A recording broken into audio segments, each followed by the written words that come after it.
Hi hello నమస్తే welcome back to my channel. నేను మీ లీలా food is aunty. ఈరోజు అయితే మనము క్యారెట్ రవ్వ లడ్డు చేసుకుంటున్నామండి. చాలా ఈజీ రెసిపీ. సో దీనికోసం అయితే మనము ఫస్ట్ చక్కెరను అయితే మిక్సీ చేసేసుకోవాలి. ఇక్కడ ఒక గ్లాస్ చక్కెరకి 3 గ్లాసుల రవ్వ తీసుకున్నాను. షుగర్ ఎక్కువగా తీసుకునే వాళ్ళైతే 1.5 గ్లాస్ తీసుకుంటే సరిపోతుంది. నేను దీన్ని పౌడర్ చేసుకున్నాను. పౌడర్ చేసేసుకున్నాక ఇందులోకి మనము క్యారెట్ని కడిగి పెట్టుకున్నటువంటి క్యారెట్ పెద్ద సైజు 3 క్యారెట్లు అండి. 3 క్యారెట్లని కొంచెం పాలు వేసి ఒక చిన్న గ్లాసు, మనం కాఫీ గ్లాస్ యూస్ చేస్తాం కదా, ఆ కాఫీ గ్లాస్ పాలు యూస్ చేసేసుకొని దీన్ని బాగా పేస్ట్ లాగా మెత్తగా పట్టుకోవాలండి. ఎంత మెత్తగా పట్టుకుంటే మనకు టేస్ట్ అనేది అంత బాగా ఉంటుంది. ఒక కడాయిలో 3 టేబుల్ స్పూన్స్ దాకా నెయ్యి అయితే తీసుకోవాలి. ఇందులోకి మనము బాదం పప్పునైతే వేయించేసుకోవాలి. ఇవి దూరగా వేయించేసుకోండి. ఎక్కువగా మాడిపోయినాయంటే కొంచెం టేస్ట్ అనేది డిఫరెంట్గా వస్తుంది. సో లైట్గా ఉన్నప్పుడే చేసేసుకోవాలి. ఇందులోకి పచ్చివాసన పోయే వరకు క్యారెట్ తురుముని అయితే వేసేసుకోవాలి. ఇది మనం మిక్సీ చేసుకున్నాం కదా, ఇదంతా మనకి దగ్గర పడిపోతుంది. వాటర్ అనేది అందులో నుంచి రిలీజ్ అయిపోతుంది. అప్పుడు దీన్ని మనము పక్కకు తీసి పెట్టుకోవాలి.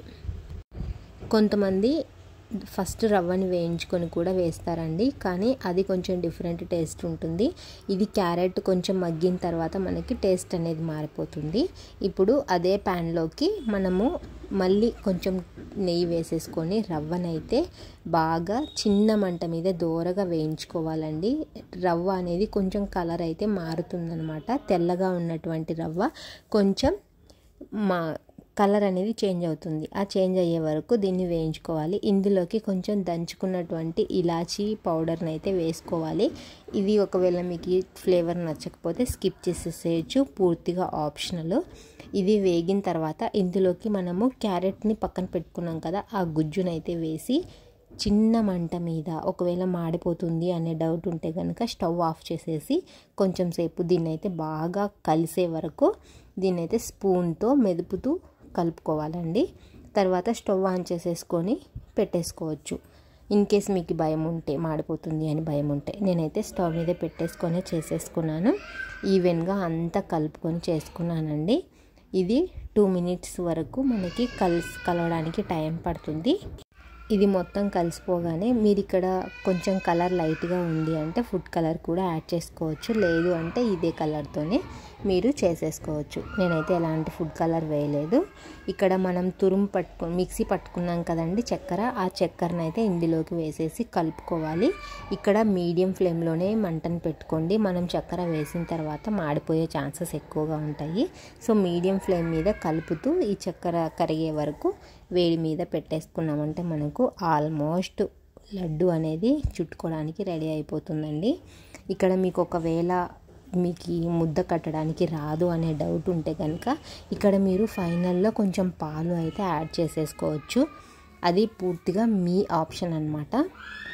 ముద్ద కట్టడానికి వచ్చింది అంటే పాలు వేయాల్సిన అవసరం లేదు. కొంచెం ఒక 5 మినిట్స్ పక్కన పెట్టేసుకొని చల్లార్చుకోండి. అప్పుడు మీకు ఈజీగా ముద్ద కట్టడానికి అయితే వచ్చేస్తుంది.